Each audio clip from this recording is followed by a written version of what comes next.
Hello friends, आज આપણે બનાવીશું રાજસ્થાની વાનગી ગટ્ટાનું શાક। સૌપ્રથમ આપણે ગટ્ટા તૈયાર કરી લઈશું। આ માટે 1.5 કપ ચણાના લોટમાં હાફ ટીસ્પૂન હળદર, 1 ટીસ્પૂન લાલ મરચું, હાફ ટીસ્પૂન હિંગ, હાફ ટીસ્પૂન અજમો, સ્વાદ પ્રમાણે મીઠું,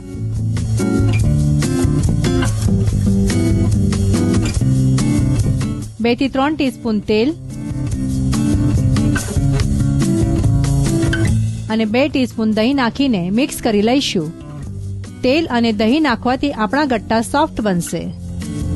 ત્યારબાદ જરૂરિયાત પ્રમાણે પાણી નાખીને ગટ્ટાનો લોટ તૈયાર કરી લઈશું। ગટ્ટાનો આ લોટ રોટલી બનાવવા માટે બાંધીએ છીએ એ પ્રમાણે લોટ તૈયાર કરી લઈશું। ત્યારબાદ હથેળી ઉપર થોડું તેલ લગાવી લઈશું।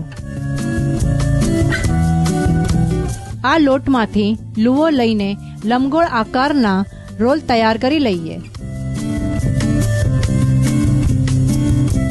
બાકીના રોલ પણ આ જ રીતે તૈયાર કરી લઈશું।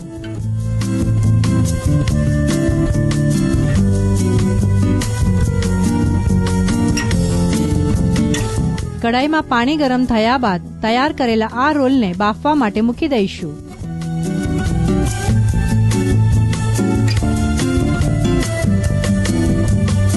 કડાઈને ઢાંકણ લગાવીને 10 થી 15 મિનિટ સુધી એને બાફવા દઈશું। આ રોલ ઠંડા થયા બાદ એને ગોલ આકારમાં કાપી લો।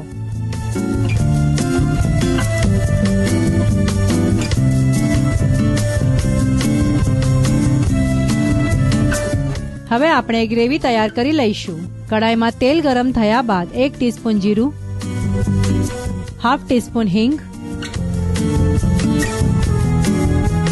અને 1 ઝીણી સમારેલી ડુંગળી નાખીને સાતળી લઈશું।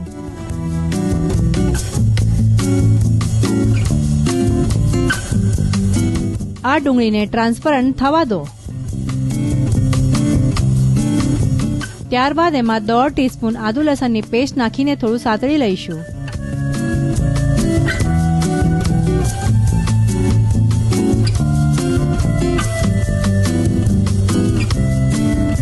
હવે એમાં હાફ ટીસ્પૂન હળદર,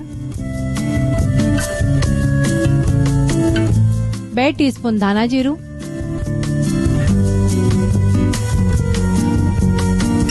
2 ટીસ્પૂન લાલ મરચું નાખીને સારી રીતે મિક્સ કરી લઈશું।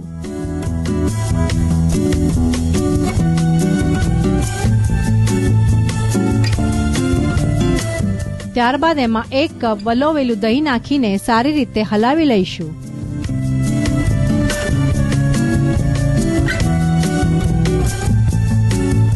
ત્યારબાદ એમાં ગટ્ટા બાફતી વખતે વધેલું પાણી નાખીને ફરીથી એકવાર મિક્સ કરી લઈશું।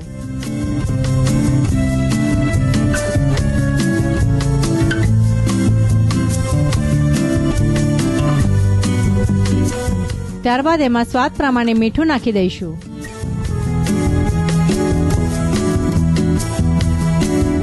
ત્યારબાદ આ ગ્રેવીમાં કાપીને મૂકેલા ગટ્ટા એડ કરી દઈશું।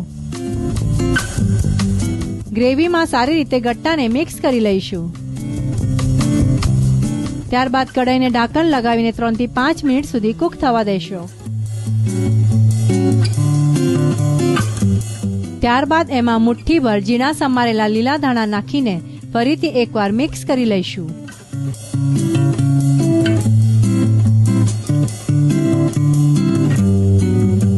રાજસ્થાની વાનગી ગટ્ટાનું શાક ખાવા માટે તૈયાર છે।